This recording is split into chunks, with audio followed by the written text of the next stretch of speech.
Hey, what's up, everyone? It's your old pal that came in 1971, back finally with my first comic book haul of 2024. My first comic book haul in probably about almost 3 months. Wow.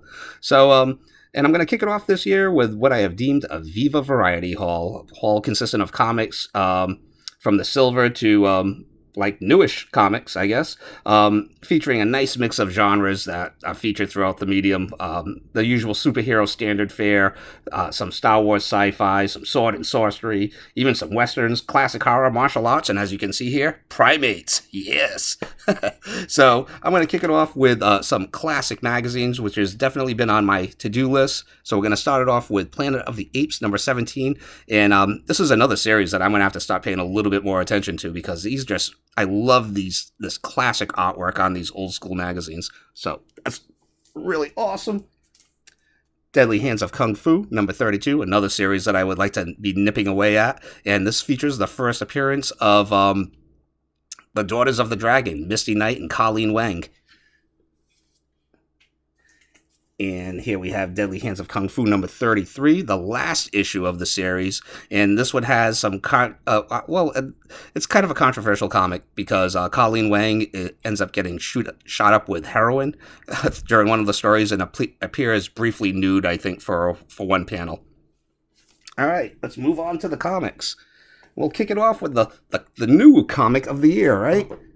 Ultimate Spider-Man number 1. Yes, I wish I could have said that I picked this off the shelf when it came out, but it was sold out.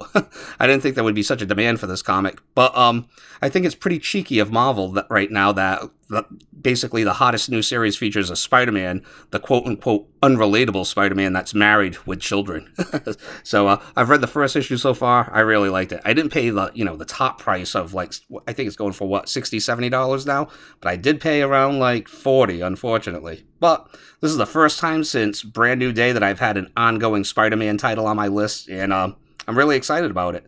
I'm really excited in general about new comics. I was a little pessimistic, a little worried going into 2024 because so much of the comic industry is fueled by speculation based on the movies and streaming shows, and there wasn't a lot of that on slate for this year. So it's great that people are being excited about the content within the comics now, whether it be Ultimate Spider-Man, whether it be Avengers Twilight, whether it be the new G.I. Joe Transformers Energon universe, or the Joker Year 1 story. People are just generally excited about comic book content right now, and that makes me happy as an old school fan.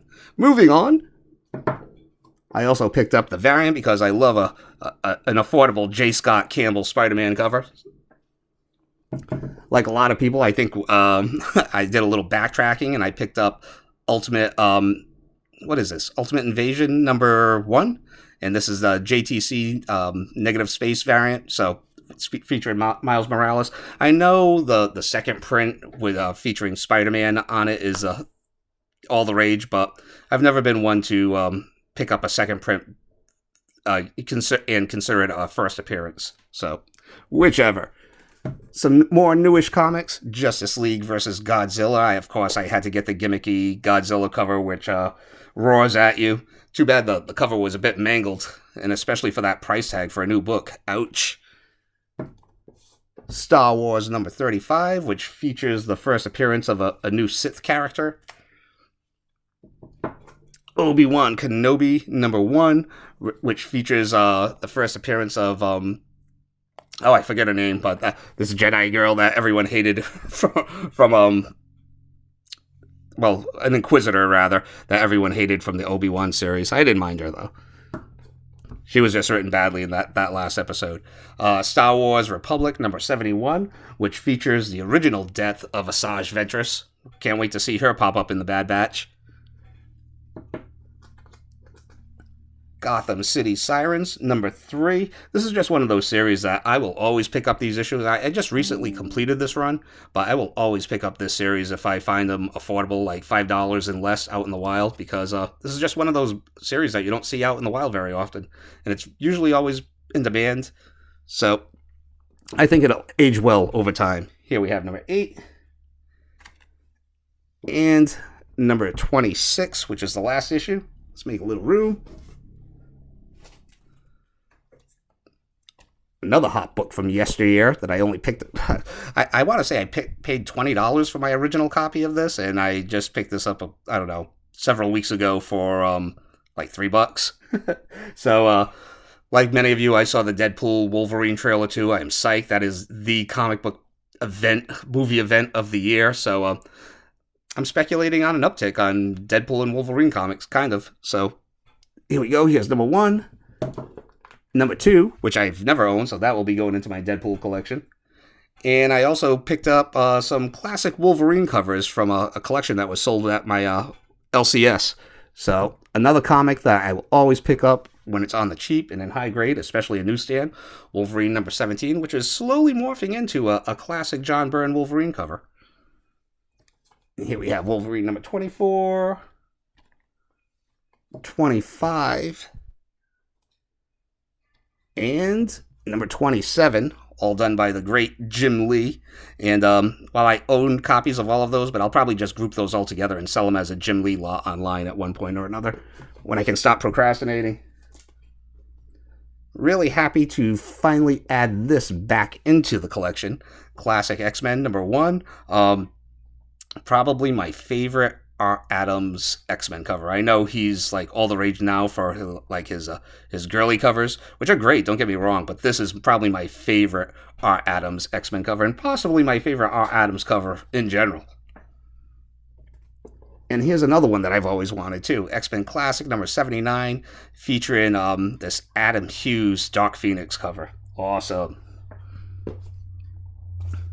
All right. Thanks to, largely, I think, to Ultimate Spider-Man, it's kind of given me the Spider-Man back issue bug again. I usually just stick to buying Amazing Spider-Man from the Silver to Copper Age, but I don't know. These little minor Spider-Man keys have been kicking around my shop, so I said, why the heck not, and picked them up. So, first time I've actually owned Spider-Man Unlimited number 1, featuring the first appearance of, I forget her name, is it Shriek, the girlfriend of Carnage? My second copy of Peter Parker's Spectacular Spider-Man Annual number 4, which features the first appearance of the character, rather, that would become the Iron Cat. I thought this was a major upgrade to my copy, but it's just, I guess, a slight upgrade, unfortunately. Another series that I've been trying to piece together out in the wild, Spider-Man and Red Sonja. Here's issue number 3 of 5, featuring this kick-ass Michael Turner Venom cover. Another book that I've added back into the collection, Web of Spider-Man, number 90. This is a weird book, man.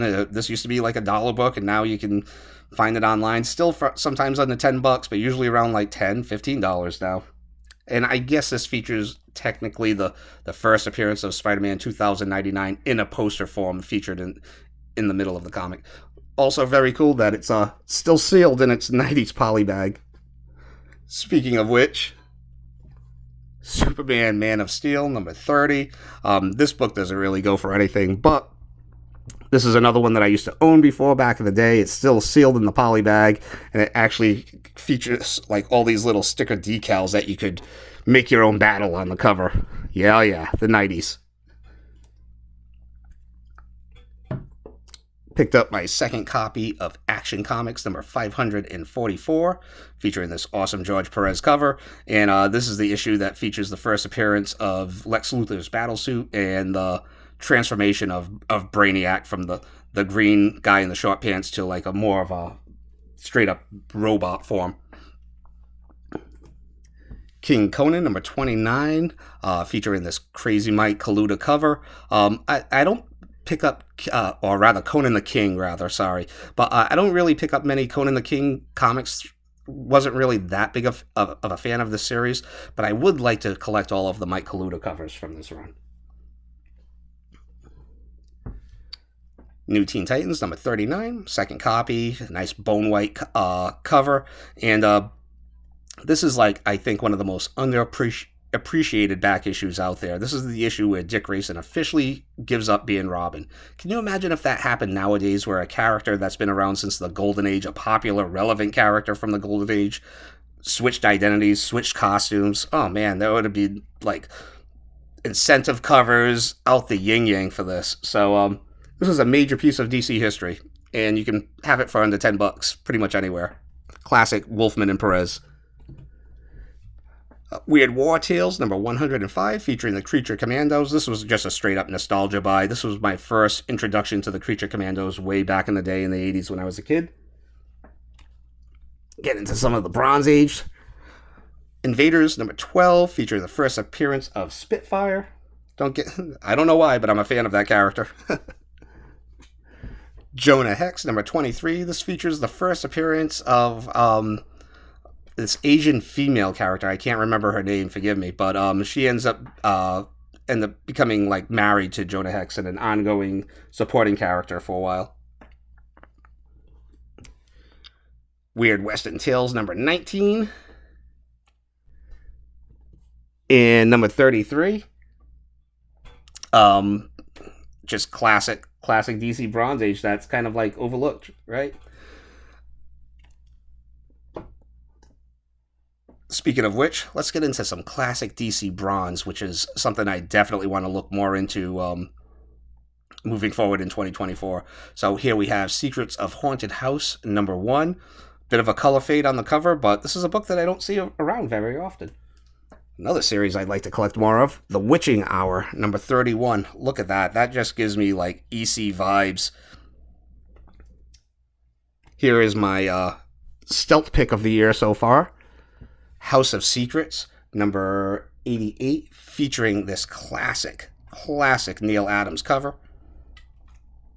Pick that up for, it's only like fine minus condition, but I only paid like $10 for it, which is a steal. All right, let's make some room for the last couple.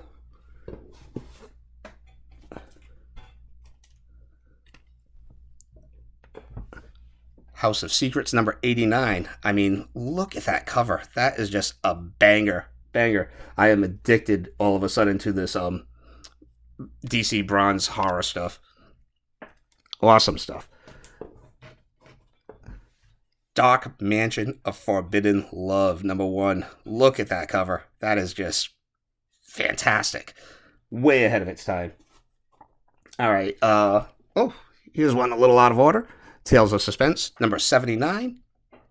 Featuring the first appearance of the Cosmic Cube. This was the last part of the 3-part Cosmic Cube original storyline that I wanted, so that's really cool. Awesome. Like, my first introduction to the Cosmic Cube was with Jim Starlin in his classic Captain Marvel run via reprints back in the day, so it's really cool to pull this one in. All right, and now for my pick of the haul and possible pick of the year contender, All-Star Western, number 10. Probably VF condition, and this features the first appearance of Jonah Hex, one of the DC's top characters that premiered in the Bronze Age. Basically, for DC in the Bronze Age, which is rightfully overshadowed by all of the great characters that Marvel came out in the Bronze Age, but DC came out with basically Swamp Thing, Jonah Hex, and Warlord. Those were the big three, and it's great to finally add this into the collection. I don't own many Jonah Hex comics, don't get me wrong, I'm not a hardcore fan, but I've always, I have these, creative dream matchups that I'd love to see on, certain titles, and I would love to see a Garth Ennis run with Jonah Hex. It just seems a no-brainer, as well as Grant Morrison on the Legion of Superheroes. That's another one. But anyway, this is my pick of the haul, and this is basically everything that I've collected over the past 3 months, not counting my regular pull list. So, so far so good. I have another big book of the year coming in for my next haul very shortly. I'm really psyched to pick that one up too. And, that's about it. So, I'll see you all in a couple of months whenever I get another haul, and take care, all right? Adios!